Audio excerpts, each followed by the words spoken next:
Para receber todas as novidades do canal, inscreva-se e se curtir o vídeo, clique em gostei. Aproveite para acompanhar a Rede Super nas redes sociais.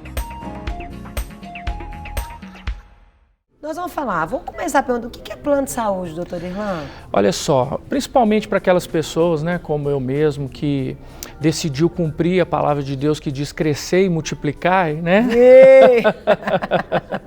Nós vemos que o plano de saúde, na verdade, é o seguinte, o direito à saúde é um direito previsto na nossa Constituição, um dever do Estado. Porém, infelizmente, o Estado não dá conta, ele não consegue atender a todos de maneira satisfatória. Nessas circunstâncias surgem os planos de saúde, que são organizações onde as pessoas têm acesso a médicos, a uma rede credenciada e elas pagam por isso mensalmente e elas são submetidas às regras fixadas pelo poder público, normalmente leis federais, para que o plano de saúde possa atender de forma satisfatória a todos os seus usuários.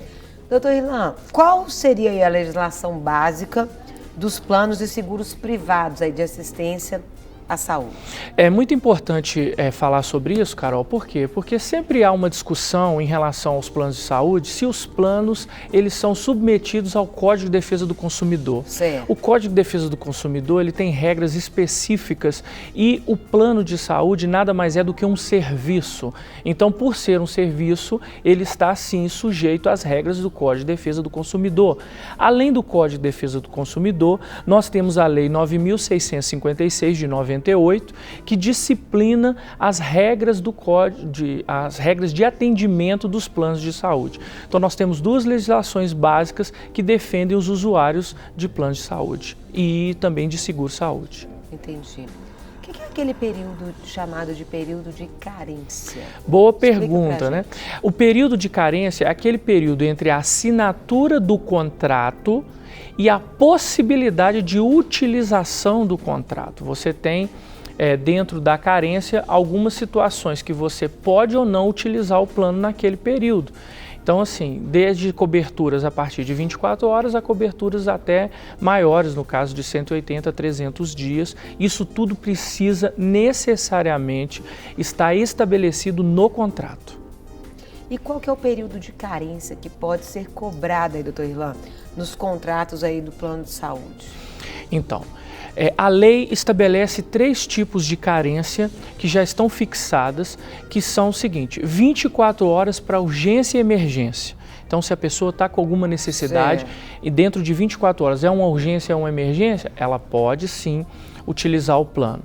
180 dias para parto, ou seja, se a pessoa está ingressando no plano de saúde e já está grávida, dificilmente ela vai poder fazer o parto pelo plano de saúde, porém, todos os atendimentos podem ser feitos durante o pré-natal e tudo no plano de saúde.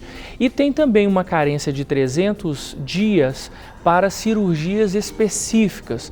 São algumas cirurgias que são cirurgias mais complexas que podem estar estabelecidas. Agora, o importante é o seguinte: a operadora de plano de saúde, ela pode reduzir esse prazo.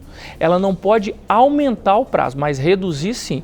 Então, aí vem uma pegadinha que é muito importante que os nossos telespectadores prestem bastante atenção. Vai fazer um plano de saúde, você tem normalmente o vendedor, o representante comercial, aquele que está ali oferecendo o plano. Se ele te oferecer prazos inferiores a esse que eu falei, prazos inferiores ao legal, você precisa que isso conste no contrato, para depois poder exigir. Vamos imaginar que a pessoa descobriu que está grávida, quer fazer um plano de saúde, só que o prazo de carência são 180 dias e ela diz o seguinte, o prazo de carência são 300 dias e a pessoa que está vendendo diz para ela o seguinte: olha, eu vou reduzir para 100 dias. Não pode? Pode, mas tem que estar escrito. Entendeu? É possível, não tem problema, mas tem que estar escrito. O que ela não pode fazer é aumentar. Qualquer prazo de carência pode ser reduzido. Qualquer um pode ser reduzido. É uma liberalidade do plano ou da operadora de plano de saúde, desde que esteja previsto no contrato, senão o que vale é a lei. A manutenção aí do plano de saúde, ela pode ser garantida aí para o aposentado por invalidez, doutor Irlan? Então, é uma excelente pergunta, por quê? Muitas vezes a pessoa ou o trabalhador, ele está ali trabalhando e aí acontece um acidente, algum problema, e ele é afastado pelo INSS e começa a receber o auxílio-doença do INSS. Nessas situações, nós temos o artigo 475 da CLT, que diz que o contrato fica suspenso, ou seja, ele não pode ser demitido da empresa. Então, se ele tem uma modalidade de plano de saúde na empresa, que é uma modalidade coparticipativa, ele pode continuar pagando quando utilizar o plano de saúde, até porque por ele estar aposentado por invalidez ou dele estar afastado por invalidez, ele tem muita necessidade de utilizar. Agora, se a modalidade ela é paga integralmente pela empresa, é muito importante que ele verifique se há alguma regra nas convenções coletivas, porque pode haver uma regra na convenção coletiva de que, nesses casos, o trabalhador, mesmo afastado por invalidez, ele é responsável pela manutenção do plano e nessa circunstância ele tem que continuar pagando exclusivamente e não mais a empresa, entendeu? Entendi. Você falando aí até sobre manutenção, no caso do empregado ele ser demitido sem justa causa, ou rescisão ou exoneração, a questão ali da manutenção do plano empresarial acontece ou não, doutor Irlan? Com certeza, né? Ele foi mandado embora sem justa causa, ele tem direito de continuar usufruindo do plano de saúde. Porém, a partir do momento que ele sai da empresa, ou seja, ele passa a não fazer mais parte do quadro de funcionários da empresa, então a partir daí, o que ele precisa fazer? Ele precisa comunicar à operadora de plano de saúde que ele vai continuar ali naquele plano. Para quê? Qual que é o objetivo disso? Manter as carências, evitar o pagamento de novas carências, evitar o aumento abusivo do plano, porque ele vai continuar nas mesmas regras anteriores, mas ele tem que comunicar ao plano que ele vai continuar. Doutor Irlan, como é que funciona aí, por exemplo? Tem filho e aí vem mais um. Essa questão do plano de saúde. Há uma alteração? É uma boa pergunta, né? Eu já passei por isso várias vezes, né? Então, quando nasce um novo filho, para que ele possa receber todas as carências do plano que já tem para sua mãe ou para o seu pai, dentro de 30 dias ele precisa comunicar à operadora do plano de saúde. Após o nascimento? Após o nascimento. 30 dias após o nascimento ele precisa comunicar e a partir daí ele vai ter os mesmos direitos com todas as carências já utilizadas, né? Ou seja, ele não vai precisar aguardar qualquer tipo de carência para poder ter a manutenção no seu plano. E o caso aí do plano empresarial, ele é extensivo aos aposentados? Com certeza. A pessoa aposentou, a Lei 9.656 de 98, ela prevê a manutenção, ou seja, o direito dos aposentados a continuarem no plano de saúde nas mesmas regras anteriores. Porém, como foi dito anteriormente, é necessário que ele comunique à operadora que ele vai prosseguir. Então, se ele vai comunicar, e qual que é a importância disso? Para que não aumente de forma abusiva o valor do plano de saúde. Tem perguntas chegando e você pode enviar 984029756, 984029756. Manda por escrito sua pergunta aqui. O doutor Irlan está aqui, nosso advogado, para nos ajudar.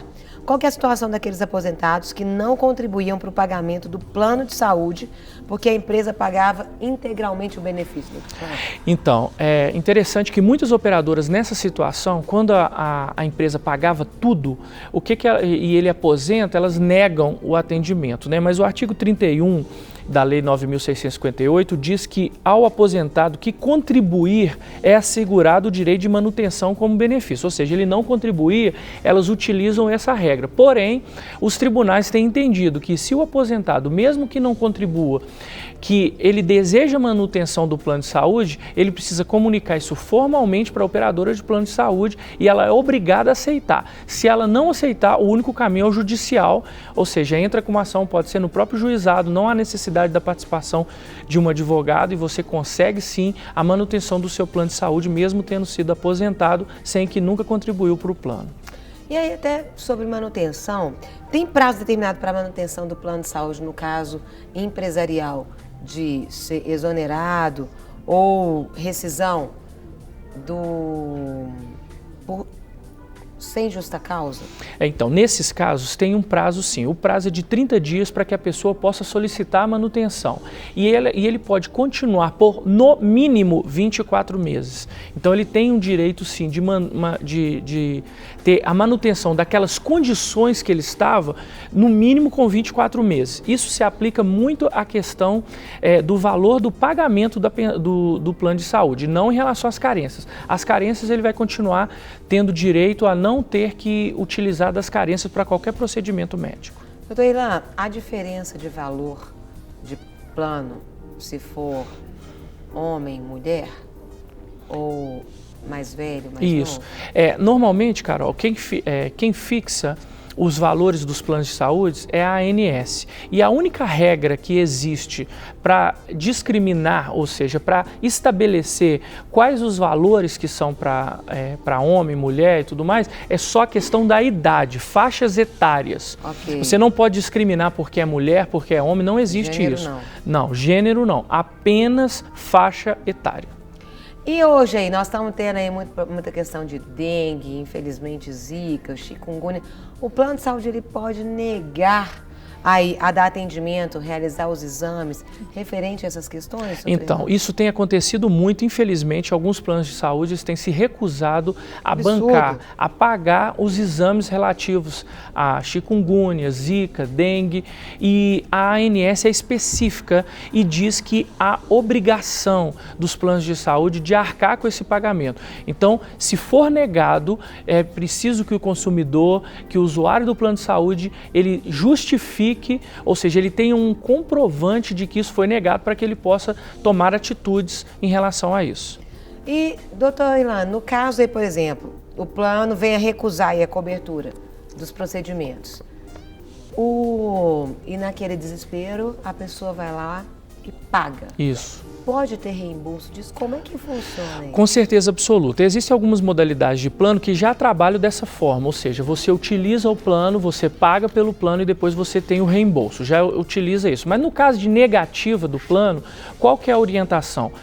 Se você tiver condições, claro, né? Você pague pela consulta ou pague pelo exame e depois solicite o reembolso da operadora do plano de saúde. Se ela se negar, o único caminho é o judicial. O importante é não perder tempo. Por quê?